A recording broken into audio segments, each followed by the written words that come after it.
ಹತ್ತಿ ಹಾರಿ ಹೋಯಿತಲ್ಲದೆ ನನಗೆ ದಕ್ಕದಾಯಿತು. ಏನೋ ಸೊಕ್ಕಿನ ಹೆಣ್ಣೆ, ನನ್ನನ್ನೇ ಕೊಡಲಿಯಿಂದ ಕಡಿಯಲು ಕೈ ಎತ್ತಿದೆಯಲ್ಲ.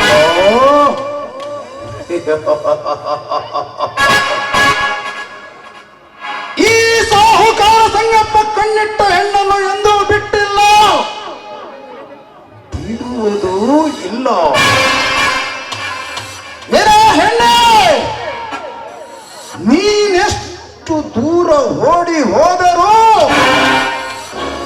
ನಿನ್ನನ್ನು ಬೆನ್ನು ಹತ್ತಿ ಬೇಟೆಯಾಡಿ ತಿಂದು ತೇಗುವೆನು.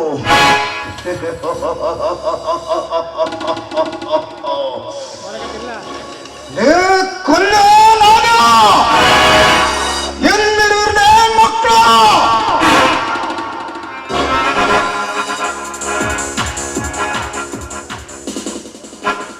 ಕರೆದಿರಾ ದಣಿ? ಬಾಗಿಲಲ್ಲೇ ನಿಂತಿದ್ದೆ, ಕರೆದ ಕೂಡಲೇ ಓಡಿ ಬಂದೆ. ಹೇಳಿದನಿ, ಹಕ್ಕಿಯನ್ನು ಬಲೆ ಬೀಸಿ ಹಿಡಿದು ತರಲೇ, ಇಲ್ಲ ತಪ್ಪಿಸಿಕೊಂಡ ಜಿಂಕೆಯನ್ನು ಹಿಡಿದು ತಂದು ಬಾಡೂಟ ತರಲೇನು?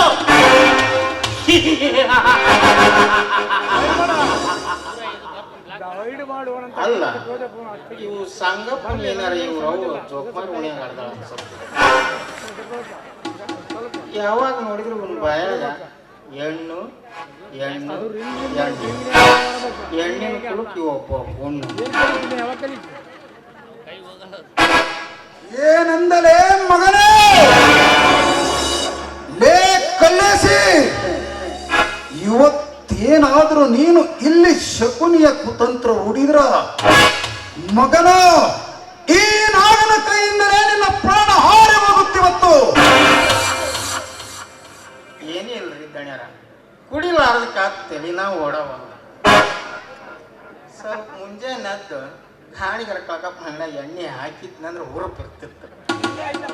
ಅದು ಇಲ್ರಿ, ಯಾಕ ಇವತ್ತು ನಿಮ್ಮ ಮುಖ ದಗ ದಗ ದಗ ಅಂತ ಉಳಿತೈತಿ. ಹೌದು ಕಲ್ಯಾ, ಹಕ್ಕಿಯು ಬಲೆಯಿಂದ ತಪ್ಪಿಸಿಕೊಂಡು ಆರಿ ಹೋಯಿತಲ್ಲದೆ ನನ್ನನ್ನು ಕಡಿಯುವನೆಂದು ಕೆರಳಿ ಕಾಳಿಯಾದಳು. ಬೆಂಕಿಯ ಕೆಂಡವಾದಳು, ಕೈಜಾರಿ ಹೋದಳಲೇ. ಈ ಅವಮಾನ ಸಹಿಸಿಕೊಂಡು ನನ್ನಿಂದ ಇರಲು ಸಾಧ್ಯವಾಗುತ್ತಿಲ್ಲಲೇ ಕಲ್ಯ. ಅದಕ್ಕೆ ಬ್ರಾಂಡಿ ವಿಸ್ಕಿ ಬಾಟ್ಲಿಗಳನ್ನು ರೆಡಿ ಮಾಡಿ ತಂದು ಕೊಡು ನನಗೆ ಈಗ ಬೇಗ. ನನ್ನ ಕೆಲಸನ ಅದರಿ. ಇಡೀರಿ ಬಾಟ್ಲಿನ, ಕುಡೀರಿ, ಕುಡಿದು ಶಾಂತರಾಗಿರಿ. ನಿಮಗ ಮಾಡಿದ ಅಪಮಾನ ಅವಮಾನಗಳ ನೋವುಗಳನ್ನು ಎಲ್ಲ ಮರೆಸುತ್ತೀರಿ. ಇದು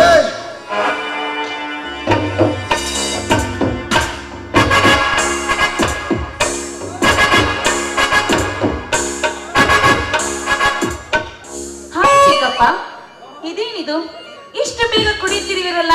ಯಾಕೆ, ನಿಮ್ಮ ಮನಸ್ಸಿಗೆ ಬೇಜಾರೈತೆ ಅಥವಾ ಯಾವುದಾದರೂ ಬೀದಿ ನಾಯಿ ನಿಮ್ಮನ್ನು ನೋಡಿಯೇ ಬಗಲಿತೆ? ಹಾಗೇನಿಲ್ಲ ಮಗಳೇ,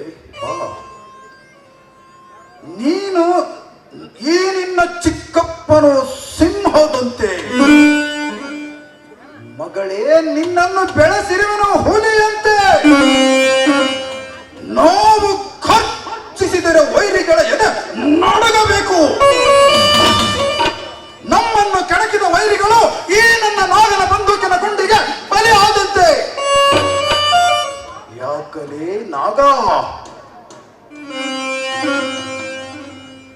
ಹೌದು ದನಿಗಳೇ, ಗುಂಡುಗಳಿಂದ ತುಂಬಿದೆ ಈ ನನ್ನ ಬಂದೂಕು.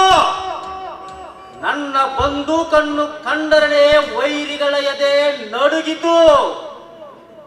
ನೀವು ಅಪ್ಪಣೆ ಕೊಟ್ಟರೆ ಅವನ ಪ್ರಾಣ ಯಮಲೋಕಕ್ಕೆ ಹಾರಿ ಹೋಗಿತು. ಈ ನಾಗ ನಿಮ್ಮ ಬಲಗೈ ಬಂಟನು ಹೌದು, ನಿಮ್ಮ ವೈರಿಗಳ ಪಾಲಿಗೆ ಯಮನೂ ಹೌದು.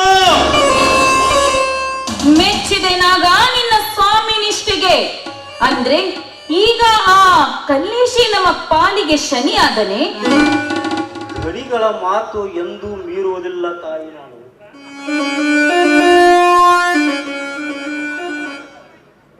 ಹಂಗನ್ಬೇಡ್ರಿ ಅವರ ಉಂಡು ಮನೆ ಜಂತಿ ಅನ್ಸೋ ಮನುಷ್ಯ ನಾನಲ್ರಿ. ನೀವು ಕಾಲಿಗೆ ತೋರಿಸಿದ್ದು ನಾ ಕೈ ಮುಟ್ಟಿ ಮಾಡಿ ಮಾಡಿ ಋಣ ಮುಟ್ಟಿಸ್ತೀನ್ರಿ.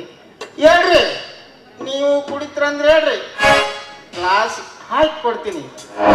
ಆದ್ರೆ ಈ ನಾಗನ ಎದುರು ನನ್ನ ನಿಂದಿಸಿ ಮರ್ಯಾದೆ ಕಳಿಬೇಡ್ರಿ. ಇನ್ನೊಂದು ಸ್ವಲ್ಪ ಓದೈತಿ. ಓ ಮಗಳೇ, ನೀನು ಇಂದು ಹಾಡಿ ಕುಣಿಯಲೇಬೇಕು. ಅಟ್ಲೀಸ್ಟ್ ನಿನ್ನ ಹಾಡು ಕೇಳಿಯಾದರೂ ಈ ನನ್ನ ಮನಸ್ಸಿಗೆ ನೆಮ್ಮದಿ ಸಿಗಬಹುದು. ಹಾಡಿ ಕುಣಿ ಮಗಳೇ, ಹಾಡಿ ಕುಣಿ. ಏನಾಗ ನಿನ್ನ ನಿಯತ್ತು ನೋಡಿ ವೈರಿಗಳ ಎದೆ ನಡುಗಬೇಕಲೇ, ನಡುಗಬೇಕು. ಚಿಕ್ಕಪ್ಪ, ನಾನು ನಿಮ್ಮ ಮುದ್ದಿನ ಮಗಳು. ನನ್ನ ಅಪ್ಪನಿಗಿಂತಲೂ ನೀವು ಹೆಚ್ಚಾಗಿ ನನಗೆ ಪ್ರೀತಿ ಕೊಟ್ಟಿದ್ದೀರಾ. ನೀವು ಹಾಕಿದ ಗೆರೆಯನ್ನು ನಾನು ಎಂದಿಗೂ ದಾಟಲಾರೆ. ಆದ್ರೆ ಈಗ ನೀವು ಹೇಳಿದಂತೆ ನೀವು ಕುಡಿಯಿರಿ, ನಿಮ್ಮೊಂದಿಗೆ ನಾನು ಹಾಡಿ ನಲಿಯುತ್ತೇನೆ. ನಾಗ, ತಾಯಿಲಿ ಆ ಗ್ಲಾಸ್ ಅನ್ನು ಇಡೀರಿ ಅವರ ಗ್ಲಾಸ್ ಇಡೀರಿ. ಈಗಿನ ಕಾಲದಾಗ ಹೆಣ್ಮಕ್ಳು ಕುಡಿಯೋದು, ಸಿಗರೇಟ್ ಸೇದೋದು ನೋಡಿರ.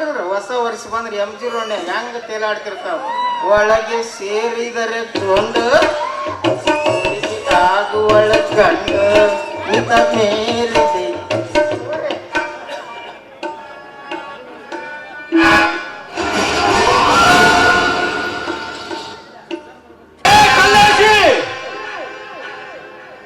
ಎಲ್ಲರೂ ಸೇರಿ ಕುಣಿದಾಡುತ್ತಿರುವಲ್ಲ, ಇದೇನು ಮಾನವಂತರ ಮನೆಯೋ ಅಥವಾ ಕುಡುಕರ ಅಂಗಡಿಯೋ? ಏ ಸಂಜೆ, ಹತ್ತಾಯ್ತು ನಿಮ್ಮ ಕಲ್ಲಾಟ. ಪ್ರತಿಭಾ, ನೀನು ಕೂಡ ಇವರ ಜೊತೆ ಕುಣಿದಾಡುತ್ತಿರುವಲ್ಲ, ಹೆಂಡಾದ ನಿನಗೆ ನಾಚಿಕೆ ಆಗುತ್ತದೆ.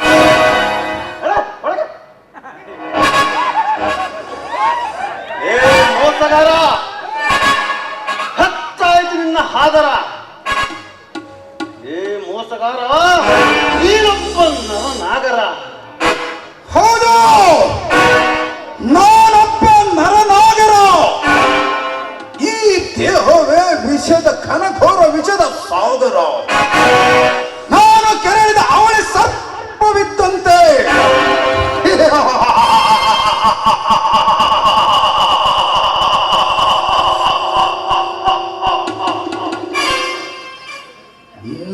ಮೋಸವೇ ನನಗೆ ಮಹಾನವಮಿ.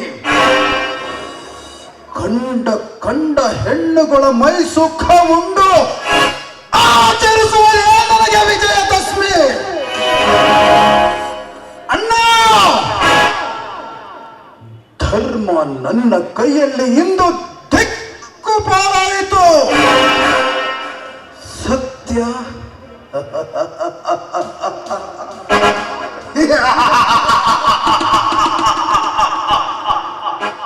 ಸತ್ತೇ ಹೋಯಿತು. ಮತ್ತೆ ಮತ್ತೆ ನೀನು ನನಗಾದರೆ ಈ ನನ್ನ ಬಲಗೈ ಬಂಟನ ನಾಗನ ಬಂದೂಕಿನ ಗುಂಡಿಗೆ ನಿನ್ನ ಪ್ರಾಣ ಹಾರಿ ಹೋಗುವುದು ಎಚ್ಚರ. ಇಷ್ಟೊಂದು ದುರಂಕಾರವೇ ನಿನಗೆ? ಮಾತಿಗೂ ನನ್ನನ್ನು ಕೊಲ್ಲುವ ಮಾತೆ ನನ್ನ ತಮ್ಮನಾದ ನಿನ್ನ ಬಾಯಲ್ಲಿ. ಸಂಖ್ಯಾ, ನೀನೊಬ್ಬ ರೋಷದಲ್ಲಿ ರಾಕ್ಷಸನಿದ್ದಂತೆ. ನೀನು ರಕ್ತ ಬಿದಾಸುರನಂತೆ ಅಮಾಯಕ ಹೆಣ್ಣು ಮಕ್ಕಳನ್ನು ಕಾಡುತ್ತಿರುವೆ. ಧರ್ಮವನ್ನೇ ಮೆಟ್ಟಿ ನಿಲ್ಲುವ ನಿನ್ನನ್ನು ಆ ಕಾಳಿಯ ಕಡ್ಡಾಲಿಗೆಯನ್ನು ಚಾಚಿ ರಕ್ತ ಕುಡಿಯುವಳು.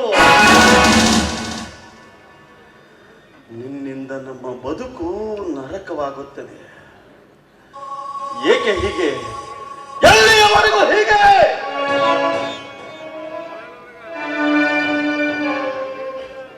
ಗುಂಡು ಹಾರಿಸಿದರೆ ಸೀಳುವುದು, ರಕ್ತ ಹರಿದು ಉಸಿರು ನಿಲ್ಲುವುದು.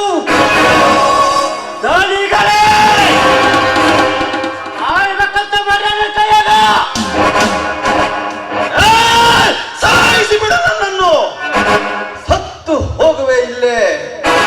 ಸಂಖ್ಯಾ, ಜನರನ್ನು ಹೇಡಿಗಳಂತೆ ತಿಳಿದಿಯೇನೋ? ಬಡವರೆಲ್ಲ ಒಂದಾಗಿ ತಿರುಗಿ ಬಿದ್ದರೆ ಇದೇ ಮನೆಯಲ್ಲಿ ನಿನ್ನನ್ನು ಈ ನಾಗನನ್ನು ಕೂಡಿ ಹಾಕಿ ಬೆಂಕಿ ಹಚ್ಚಿ ಸುಡುವರು. ಏ ನಾಗ, ಕಣ್ಣು ಮಗನೇ, ನೀನೊಬ್ಬ ರಾಕ್ಷಸನಿದ್ದಂತೆ. ದಣಿಗಳೇ, ನೀವೆಷ್ಟು ಹೇಳಿದರೂ ಬದಲಾಗುವುದಿಲ್ಲ ಇವರು ಚಿಂತೆ ಒಳಗೆ, ನೀವು ಹುಚ್ಚು ಭ್ರಾಂತಿ ಒಳಗೆ. ನಡೀರಿ ದಣಿಯರೇ, ನಡೀರಿ.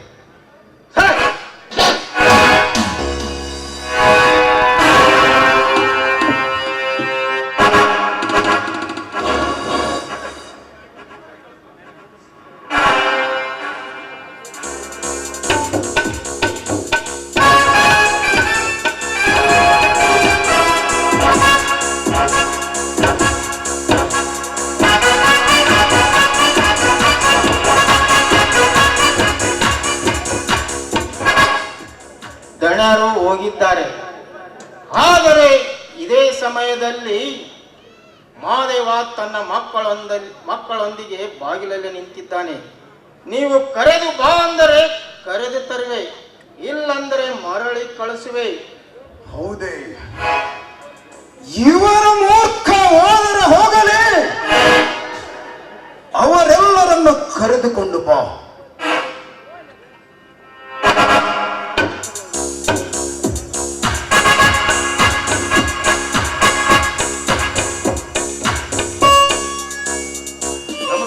ಸಾಹುಕಾರರಿಗೆ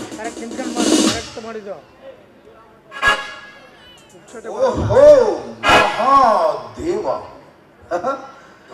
ಏನು ಅಪರೂಪಕ್ಕೆ ಮಕ್ಕಳೊಂದಿಗೆ ನನ್ನ ಮನೆಯ ಬಾಗಿಲಿಗೆ ಬಂದೆಯಲ್ಲ? ಏನ್ ಸಮಾಚಾರ? ಸಮಯ ಕರೆದುಕೊಂಡು ಬಂದಿದೆ ಸಾಹುಕಾರರ ಮನೆಯ ಬಾಗಿಲಿಗೆ. ಇವನು ನನ್ನ ಕಿರಿಯ ಮಗ ಮಹೇಶ, ಇವನು ಹಿರಿಯ ಮಗ ಗೌರೀಶ. ಮಹೇಶನಿಗೆ ಸಿಇಟಿಯಲ್ಲಿ ಉತ್ತಮ ರ್ಯಾಂಕ್ ಪಡೆದಿದ್ದು ಮೆಡಿಕಲ್ ಸೀಟ್ ಸಿಕ್ಕಿದೆ. ಅವನ ಮುಂದಿನ ಓದಿಗಾಗಿ ಹಣಕ್ಕಾಗಿ 2 ಎಕರೆ ಹೊಲವನ್ನು ಮಾರಲು ಬಂದಿದ್ದೇನೆ. ನನ್ನ 2 ಎಕರೆ ಹೊಲವನ್ನು ಖರೀದಿಸಿ ಹಣ ಕೊಟ್ಟು ಬಿಡಿ ಇವರ ಕೈಗಳಿಗೆ.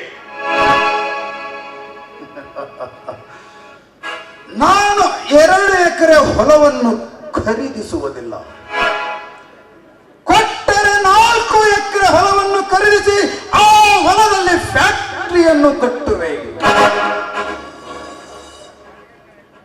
ಇರುವುದೇ 4 ಎಕರೆ.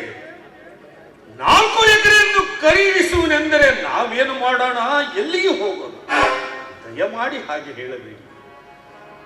ನನ್ನ ನಿಯತ್ತಿನ ಸ್ವಾಭಿಮಾನದ ಅನ್ನಕ್ಕಾಗಿ 2 ಎಕರೆ ಭೂಮಿ ತಾಯಿ ಇರಲಿ. ಅದಕ್ಕಾಗಿ ಕೂಲಿ ಮಾಡಿ ಕೆಲಸ ಮಾಡಬೇಕಾಗುತ್ತದೆ. ನಿಮ್ಮ ಸಮಸ್ಯೆಯನ್ನು ನನ್ನೆದುರು ಹೇಳಿದರೆ ನಾನೇನು ಮಾಡಲಿಲ್ಲ. ನಿಮ್ಮ ಸಮಸ್ಯೆಯನ್ನು ನೀವೇ ಬಗೆಹರಿಸಿಕೊಂಡು ಮತ್ತೆ ನನ್ನ ಮನೆಗೆ ಬನ್ನಿರಿ. ನಾಗ, ಗಾಡಿ ತೆಗಿ, ನಾನು ಹೊಲದಲ್ಲಿ ಸ್ವಲ್ಪ ಅರ್ಜೆಂಟ್ ಕೆಲಸವಿದೆ. ನೀವು ನಾಳೆ ಬನ್ನಿ, ನಾನು ಹೊಲದಕ್ಕೆ ಹೋಗಿ ಮತ್ತೆ ಬರುತ್ತೇನೆ. ಸಾಹುಕಾರರೇ, ನಿಮ್ಮ ಕೈಗಳನ್ನೇ ಕಾಲುಗಳನ್ನು ನಮಿಸುವೆ, ದಯವಿಟ್ಟು ಹೋಗಬೇಡ್ರಿ. ಅಪ್ಪ, ಹೇಗೆ ಮಾಡುವೆಯಪ್ಪ? ನಾನು ನಿಮಗೆ ಮಾತು ಕೊಟ್ಟಂತೆ 2 ಎಕರೆ ಹೊಲ ಮಾರಲು ಸಿದ್ಧನಿದ್ದೇನೆ. ಆದರೆ 4 ಎಕರೆ ಬೇಕೆಂದೇ ಕೊಟ್ಟರೆ ಮಾತ್ರ ತೆಗೆದುಕೊಳ್ಳುತ್ತೇನೆಂದರೆ ನಾನು ನಾನೇನು ಮಾಡಲಿ, ಎಲ್ಲಿಗೆ ಹೋಗಲಿ?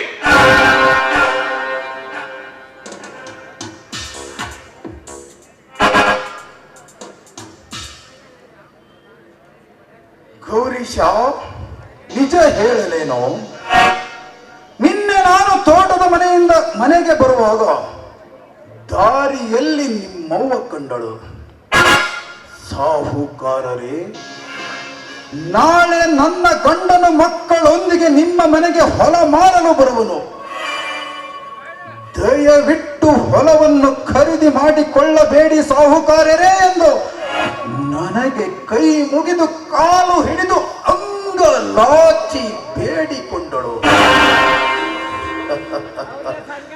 ಆದರೆ ಮಹೇಶನ ಮುಖ ನೋಡಿ, ಅವನ ಓದಿಗಾಗಿ ಆ ಮುದ್ದು ಮುಖ ನೋಡಿ ಹೊಲವನ್ನು ಖರೀದಿಸುತ್ತಿರುವೆ. ಏ ಮಹಾದೇವ, ಮಕ್ಕಳನ್ನು ಓದಿಸಬೇಕೆಂದರೆ ಹೊಲವನ್ನು ಮಾರಬೇಕು, ಮನೆಯನ್ನು ಮಾರಬೇಕು, ನೀನು ಎಲ್ಲಿ ಆದರೂ ದುಡಿದು ತಿನ್ನಬೇಕು.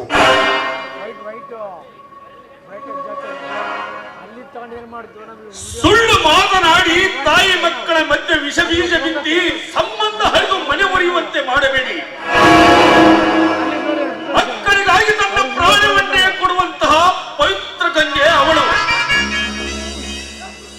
ಬಿರುಗಾಳಿ ಬೀಸಬಡಿ ನಮ್ಮ ಬಾಳಿನಲ್ಲಿ. ಏ ಮಹಾದೇವ,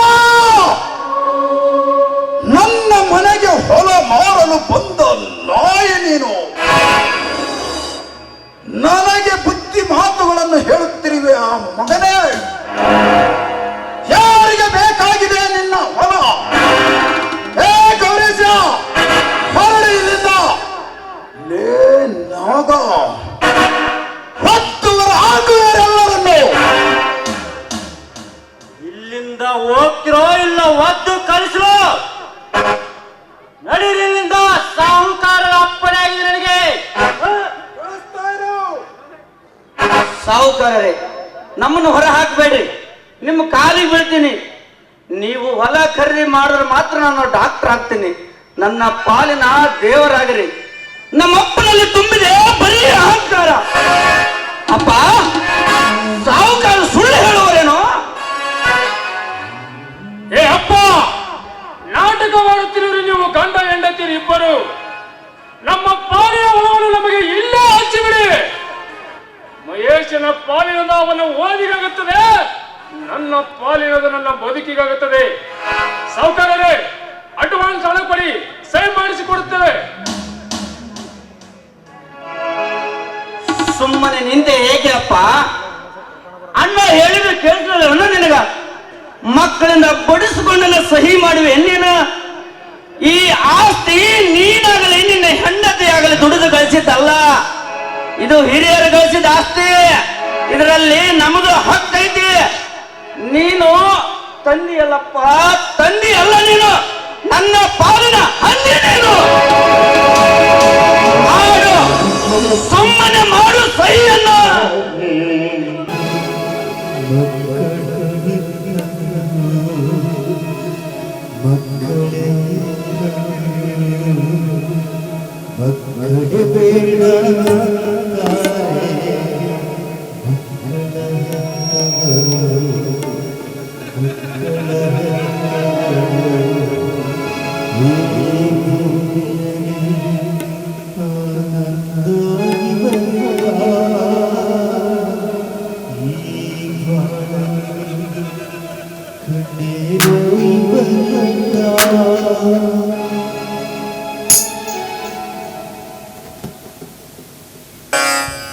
ಹೊಡೆದು ಬಿಡಿ, ಇಬ್ಬರೂ ಕೂಡಿ ಒತ್ತು ಬಿಡಿ. ಹಂದಿ ಅಂದೆ ಅಲ್ಲವಾ? ನಾನು ನಿಮ್ಮನ್ನು ಹಡದ ತಪ್ಪಿಗೆ ತಂದೆಯಲ್ಲ ಹಂದಿ. ತೊಟ್ಟು ವಿಷ ಕೊಟ್ಟು ಬಿಡಿ, ತಂದೆ ತಾಯಿ ಸತ್ತು ಹೋಗುತ್ತೇವೆ. ತಂದೆ ತಾಯಿ ಸತ್ತ ಮೇಲೆ ಹೊಲ ಭಾಗವಾಗುವುದು ಸಹಜ. ಆದರೆ ತಂದೆ ತಾಯಿ ಬದುಕಿರುವಾಗಲೇ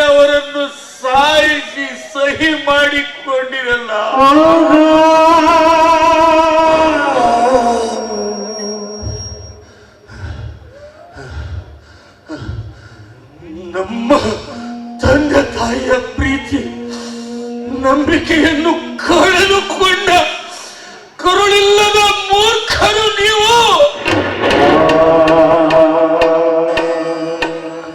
ದುರಾದೃಷ್ಟವಂತರು ನಾವು.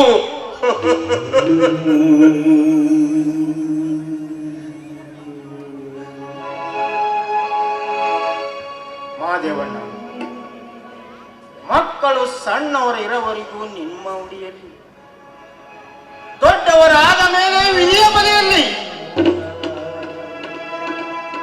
ಮಾತಾಡಲೇನು ಉಳಿದಿಲ್ಲ ನಿನ್ನಲ್ಲಿ. ಪರಿಸ್ಥಿತಿ ಬಂದಂತೆ ಹೋಗು. ಸ್ವಾರ್ಥದೆದುರು ಆಲೆಯ ವಿಷವಾಗಿದೆ, ನಾಲಿಗೆ ನಂಜಾಗಿದೆ. ನೀನಾದರೂ ಮಾಡುವೇನು?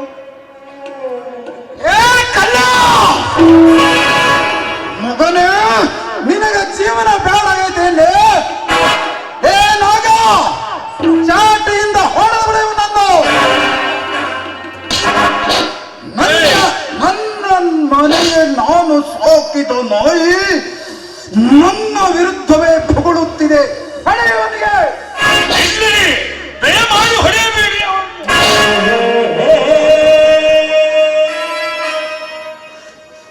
ಅಮಾಯಕರನ್ನೇಕೆ ಹೊಡೆಯುತ್ತೀರಿ? ಅವರೇ, ಸುಮ್ಮನೆ ಇದ್ದ ಬಿಡಿ. ನನ್ನ ಸ್ವಾಭಿಮಾನದ ಅನ್ನದ ದುಡಿಮೆಗಾಗಿ 2 ಎಕರೆ ಇಲ್ಲ ಎಂದು ವಿರೋಧಿಸಿದೆ ಅಷ್ಟೇ. ಅನ್ನಕ್ಕಾಗಿ ವಿರೋಧಿಸಿದೆ, ಕ್ಷಮಿಸಿ ಬಿಡಿ. ಏ ಮಹಾದೇವ, ಅನ್ನಕ್ಕೆ ಹೊಲ ಬೇಕಿದ್ದರೆ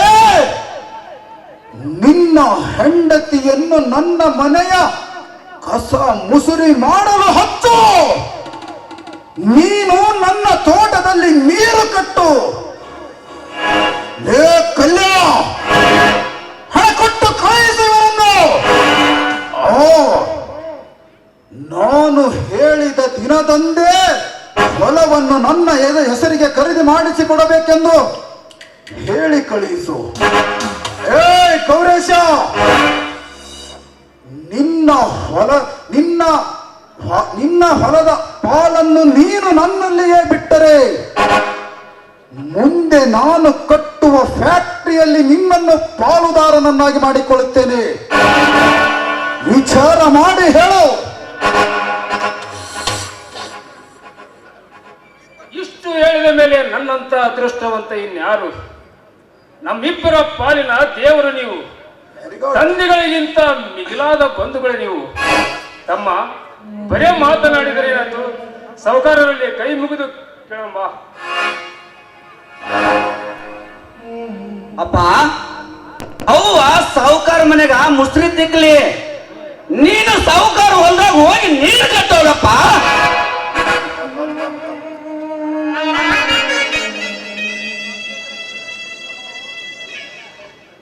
ಏ ಮೂರ್ಖರೇ, ಮೋಸಗಾರರ ಮಾತಿಗೆ ಮರುಳಾಗಿ ತಲತಲಾಂತರದಿಂದ ಬಂದಂತಹ ಆಸ್ತಿಯನ್ನು ಮಾರಿದ ದುಷ್ಟರೇ, ಇವರ ಕಾಲಿಗೆ ಬಿಡಿರಿ. ಇವರ ಪಾದದ ಧೂಳನ್ನು ಹಣೆಗೆ ಹಚ್ಚಿಕೊಂಡು ಪಾವನರಾಗಿ ಇವರ ಚಪ್ಪಲಿಯನ್ನು ತಲೆ ಮೇಲೆ ಇಟ್ಟುಕೊಂಡು ಪೂಜಿಸಿರಿ. ಕೊನೆಗೊಂದು ದಿನ ಇವರು ತೋಳಿದ ಕುಣಿಯಲ್ಲಿ ಬಿದ್ದು ಸಾಯಿ. ತಂದೆಗೆ ಅಲ್ಲ ನೀನು ಹೊಂದಿದ್ದಿ. ಅಯ್ಯೋ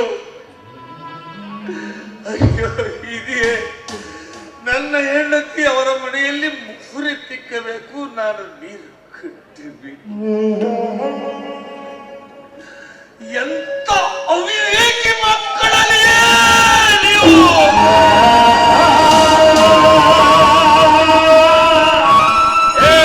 ಅಪ್ಪ, ಸಹಿ ಮಾಡಿದೆಯಲ್ಲ, ನಡಿ ನಿನ್ನ ಮನೆಗೆ. ಯಾಕೆ ನಿಂತು ಜಗಳ ಹಚ್ಚಿವಿ? ಕಲ್ಲೇಶರನ್ನು ಬಡಿಸಿವಿ. ತಪ್ಪಾಗಿದ್ದನ್ನು ಕೇಳಿಕೋ ಸಾಹುಕಾರರಲ್ಲಿ. ನಮ್ಮ ಬದುಕಿಗೆ ಕಲ್ಲಾಕಬೇಡ. ಹೇ ಹೇ ಹೇ ಗೌರೇಶಿ, ಇವನು ನಿಮ್ಮಪ್ಪನೇನು? ನಿಮಗೆ ಸ್ವಲ್ಪ ಒಳ್ಳೆಯದಾಗಲಿ ಎಂಬ ಕನಿಷ್ಠ ಮಾತುಗಳು ಸಹ ಇವನ ಬಾಯಿಂದ ಬರಲಿಲ್ಲವಲ್ಲೋ. ಇವನೆಂತಹ ತಂದೆ ನಿಮ್ಮಂತ ಬುದ್ಧಿವಂತ ಒಳ್ಳೆಯ ಮಕ್ಕಳಿಗೆ ಕರೆದುಕೊಂಡು ನಡೆಯಿರಿ ಇವನನ್ನು.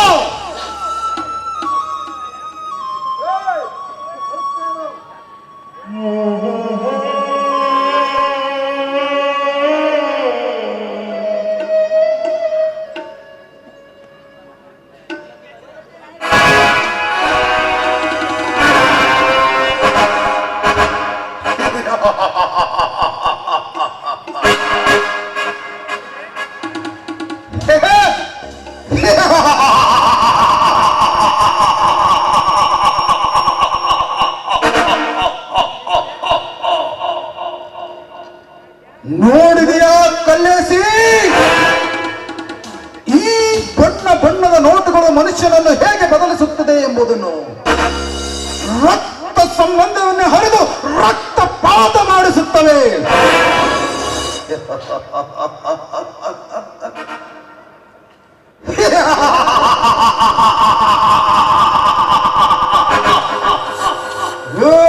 ಗೌರಿ, ಇನ್ನು ನಿನ್ನ ಬಾಳಿನ ಗಂಡ ಹೆಂಡತಿಯನ್ನು ತುತ್ತು ಕೂಳಿಗೂ ಇರದಂಗೆ ಮಾಡದಿದ್ರೆ ನನ್ನ ಹೆಸರು ಸಂಗಪ್ಪನೇ ಅಲ್ಲ.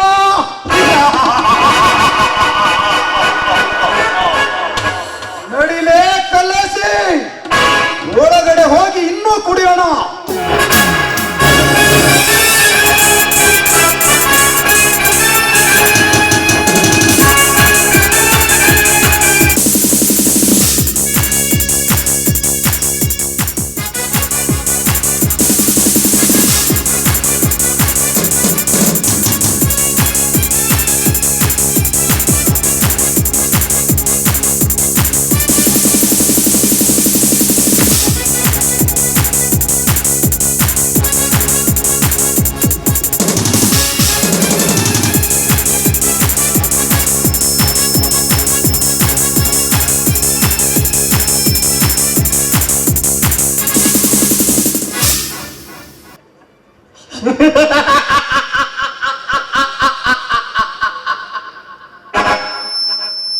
ಈ ಕಲಿಯುಗದಲ್ಲಿ ಒಬ್ಬ ಶಕುನಿ, ಈ ನಾಟಕದಲ್ಲಿ ಕಲ್ಲೇಸನೆಂಬ ಶಕುನಿ.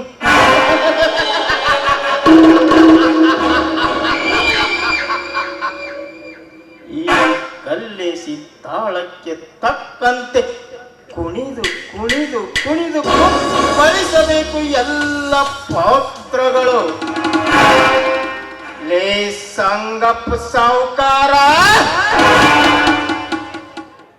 ಮಗನ ಬಡವರ ಮಕ್ಕಳನ್ನು ದುಡ್ಡಿಗಾಗಿ ತೋರಿಸಿ ಅವರನ್ನು ದಾರಿ ತಪ್ಪಿಸಿ ಮನೆ ಮುರಿದ ಮಕ್ಕಳನ್ನಾಗಿ ಮಾಡುತ್ತಿರುವರೇ ಸಂಗಪ್ಪ ಸಾವುಕಾರ. ಮಗನ ನಿನಗೆ ಮುಂದೆ ಕಾದಿರುವುದು ಬಸವ ಜಯಂತಿಯಲ್ಲ, ನಿನ್ನ ಜಯಂತಿ.